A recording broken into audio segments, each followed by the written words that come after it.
आखिर नकुल और सहदेव ने युद्ध के दौरान दुर्योधन की पत्नी भानुमति के साथ ऐसा दुष्कर्म क्यों किया? और क्या सच में नकुल और सहदेव की द्रौपदी के अलावा कोई और पत्नियां थी जिनका नाम आज तक दुनिया से छुपाया गया? क्या आप जानते हैं नकुल इतने सुंदर थे कि महाभारत काल की हर सुंदर स्त्रियां नकुल पर मरती थी। और आपको ये जानकर हैरानी होगी, सहदेव द्रौपदी के चीरहरण के बारे में पहले से ही जानते थे, मगर फिर भी उन्होंने क्यों कुछ नहीं कहा। आखिर नकुल और सहदेव कितने शक्तिशाली थे और उन्होंने महाभारत के युद्ध में किन किन योद्धाओं को हराया था? महाभारत का नाम सुनते ही हमारे दिमाग में सबसे पहले भगवान श्री कृष्ण, अर्जुन, कर्ण की छवि सामने आती है। एक से बढ़कर एक बड़े योद्धा जो धर्म की तरफ थे तो कुछ अधर्म की तरफ। लेकिन उन पांचों पांडवों में दो ऐसे भी भाई हैं जिनकी गिनती सिर्फ पांडवों में की जाती है, लेकिन उनकी शक्ति का एहसास किसी को नहीं था। हम बात कर रहे हैं युधिष्ठिर की दूसरी माता माद्री के पुत्र सहदेव और नकुल की।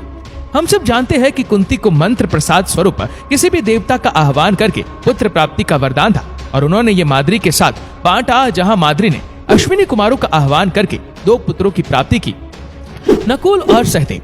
भगवान अश्विनी कुमारों के ये दोनों पुत्र असीम दिव्य शक्तियों के मालिक थे। कहा जाता है कि नकुल इतने सुंदर थे कि उनकी सुंदरता के कारण उनकी तुलना कामदेव से की जाती थी। वहीं सहदेव सबसे ज्यादा बुद्धिमान और भविष्यकार थे, जो भविष्य को देख सकते थे। उन्होंने पूरी महाभारत को पहले ही देख लिया था और कई सारी कथाएं ये कहती है कि भगवान श्री कृष्ण के कहने पर ही सहदेव ने किसी को भी महाभारत का परिणाम नहीं बताया था। वही बात की जाए इनके युद्ध कौशल की तो नकुल तलवारबाजी में बहुत ही वीर थे, वहीं सहदेव फरसा चलाने में और तलवारबाजी में बहुत बड़ी महारत हासिल कर चुके थे।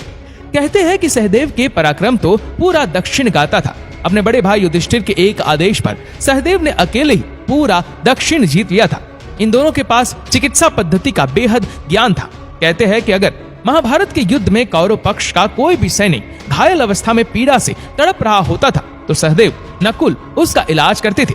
वही रणभूमि में हुए घमासान की बात की जाए तो नकुल सहदेव ने मामा शल्य को भी हराया था, तो कोई महापापियों को भी हराया था। यहाँ तक कि उन्होंने शकुनी और साथ ही उनके पुत्र उल्का को भी मृत्यु के घाट पहुंचाया था। हम हमेशा पांडवों की बात करते हैं, लेकिन पांडवों में नकुल सहदेव की शक्ति का कोई भी ज्यादा बखान नहीं करता। लेकिन इस वीडियो के माध्यम से अब लोगों को पता चल जाएगा कि नकुल सहदेव सचमुच बेहद शक्तिशाली थे।